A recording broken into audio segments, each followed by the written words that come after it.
आपण पाहत आहात महाराष्ट्र टुडे न्यूज। नमस्कार, स्वागत आहे आपलं महाराष्ट्र टुडे न्यूज मराठी या वृत्तवाहिनीवर। पाहूया महाराष्ट्रातील काही विशेष घडामोडी।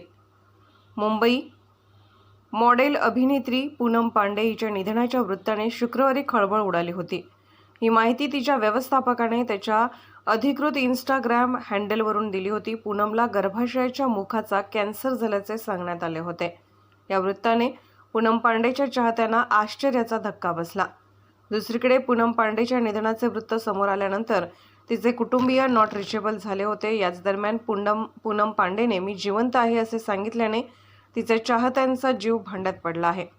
तिने इंस्टाग्रामवर पोस्ट करत म्हटले आहे की ती जिवंत आहे आणि गर्भाशय मुखाच्या कॅन्सरबद्दल जनजागृती करण्यासाठी हे केले गेले।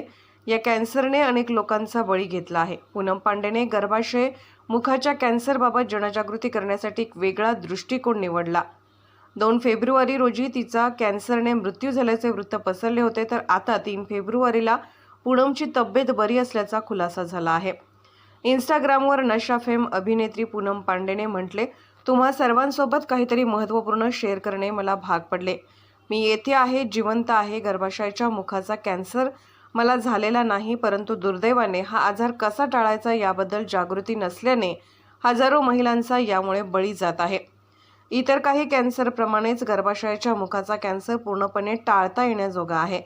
मुख्य म्हणजे लवकर तपासणी चाचण्या करणे। या आजारामुळे कोणाचाही जीव जाणार नाही याची खात्री करण्याचे साधन आमच्याकडे आहे। गंभीर जनजागृतीने एकमेकांना सशक्त बनवूया आणि प्रत्येक स्त्रीला तो कसा टाळता येईल याची माहिती दिली जाईल याची खात्री करूया। काय करता येईल याचा सखोल अभ्यास करण्यासाठी बायोमधील लिंकला भेट द्या। या आजाराच्या विनाशकारी प्रभावाचा अंत करण्यासाठी एकत्र प्रयत्न करूया।